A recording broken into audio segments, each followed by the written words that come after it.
Hey guys, কি অবস্থা? ইদানিং ফেসবুকে হচ্ছে একটা বিষয় নিয়ে খুব আলোচনা হচ্ছে আমাদের শিক্ষার্থীদের মাঝে। ইদানিং বললে ভুল হবে, বিষয়টা নিয়ে আসলে বিগত 10 বছর যাবতই আলোচনা হচ্ছে। সেই বিষয়টা হচ্ছে ঢাকা বিশ্ববিদ্যালয়ের সেকেন্ড টাইম ভর্তি পরীক্ষা নিয়ে। সো এই বিষয়টা নিয়ে প্রতিবারই প্রত্যেক ব্যাচই কথা বলে। এই আমাদের যে সিনিয়র ব্যাচ ছিল, এসএসসি ইতিহাস ব্যাচ, তারা হচ্ছে এই বিষয়টা নিয়ে কথা বলছিল। ঢাকা বিশ্ববিদ্যালয়ে সেকেন্ড টাইম নিয়ে এত কথাবার্তা কেন হয়? সেকেন্ড টাইম কি বাংলাদেশের আর কোথাও আছে? সেকেন্ড টাইম হচ্ছে বাংলাদেশের যেসব জাহাঙ্গীরনগর বিশ্ববিদ্যালয়, চট্টগ্রাম বিশ্ববিদ্যালয়, রাজশাহী বিশ্ববিদ্যালয়, খুলনা বিশ্ববিদ্যালয়, বিউপি, এমনকি যে মেডিকেল এবং গুচ্ছ এবং কৃষি গুচ্ছ, অনেকগুলো জায়গাতে হচ্ছে সেকেন্ড টাইম আছে। সো ঢাকা বিশ্ববিদ্যালয় কিন্তু 2013 সাল পর্যন্ত সেকেন্ড টাইম ছিল। সো 2014 সালে এসে হচ্ছে তারা মূলত তিনটা কারণ দেখা যাচ্ছে সেকেন্ড টাইমকে অফ করে দেয়। সো তার মধ্যে প্রথম যে কারণটা, সেটা খুবই হাস্যকর একটা কারণ। সে প্রথম কারণটা হচ্ছে তারা প্রশ্ন ফাঁস বা জালিয়াতি, এই কারণটা দেখায়। সেকেন্ড টাইম হলে কিন্তু 30 থেকে 40,000 কিন্তু ম্যাক্সিমাম হলে 50,000 শিক্ষার্থী হচ্ছে নতুন করে যুক্ত হবে। এখন এই 50,000 শিক্ষার্থীর কি এতই ক্ষমতা যে তারা প্রশ্ন ফাঁস বা জালিয়াতি করে ফেলবে? সো বিষয়টা খুবই হাস্যকর একটা বিষয়। দ্বিতীয়ত তারা একটা কারণ দেখায় যে ঢাকা বিশ্ববিদ্যালয় হচ্ছে আসন ফাঁকা হয়ে যায়।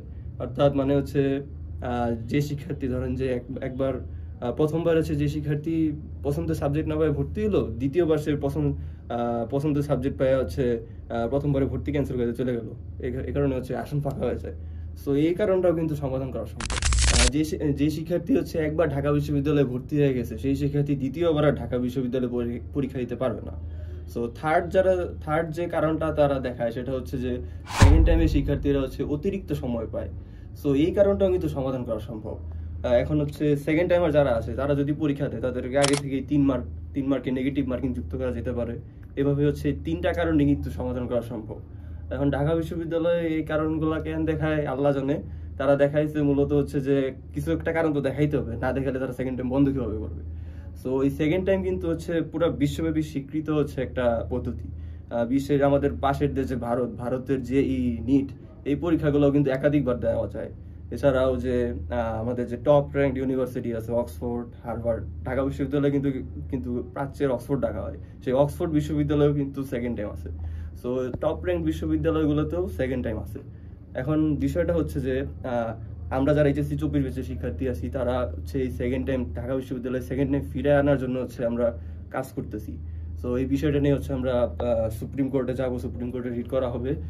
এখন হচ্ছে রিটের জন্য হচ্ছে কাজ করা হচ্ছে। আপনাদের যে পিটিশনের ফর্মটা দেওয়া হয়েছিল, সেই ফর্মে হচ্ছে 5,000-এর মতো আপনারা শিক্ষার্থীরা সাইন দিয়েছেন। সেই পিটিশনটা সাইন করা হয়ে গেলে মানে পিটিশনটা প্রিন্ট করা হবে। প্রিন্ট করে আমরা লয়ারের কাছে দিব, দেন হচ্ছে বিষয়টা হচ্ছে সুপ্রিম কোর্টে রিট করা হবে।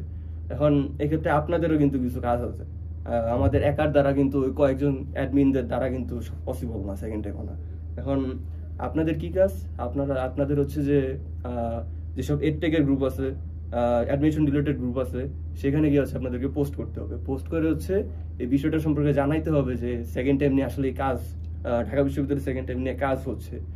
আরেকটা কাজ আপনারা করবেন, সেটা হচ্ছে যে আমাদের যে এডটেকের ভাইয়ারা আছে, যাদেরকে আমরা মানে সম্মান দিতে দিতে আকাশে তুলে রাখছি, তাদের কমেন্ট বক্সে গিয়ে কমেন্ট করবেন যে ভাই, আপনারা ঢাকা বিশ্ববিদ্যালয়ের সেকেন্ড টাইম নিয়ে কথা বলেন। আপনারা কি এত কি চান যে ঢাকা বিশ্ববিদ্যালয়ের সেকেন্ড টাইম আসুক নাকি না আসুক?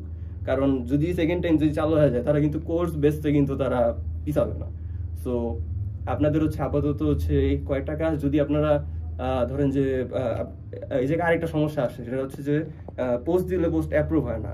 সো ভিডিওতে হচ্ছে আমার আইডি ট্যাগ করা থাকবে, বা ভিডিওর কমেন্টে হচ্ছে আমি কয়েকটা গ্রুপের লিঙ্ক দিয়ে দিব। সেই গ্রুপগুলোতে হচ্ছে পোস্ট দিলে পোস্ট মোটামুটি অ্যাপ্রুভ হয় এবং পোস্টে রিচও ভালো হয়। আর হচ্ছে আপনারা কি লিখবেন, এটা যদি না বুঝেন, তাহলে আপনার আইডিতে মেসেজ দিতে পারেন, আমি হচ্ছে আপনাদেরকে বুঝাই দিতে পারবো।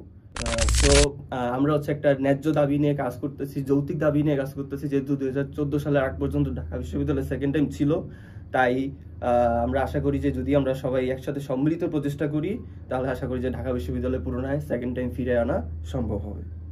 সকালে ঢাকা বিশ্ববিদ্যালয়ে টিএসসি এলাকায় ভর্তির শেষ সুযোগের দাবিতে বিক্ষোভ করতে থাকেন শিক্ষার্থীরা। এ সময় হঠাৎ করে 20-25 জনের একটি দলকে আসতে দেখা যায়। কিছুক্ষণের মধ্যেই শুরু হয় বেধড়ক পিটুনি।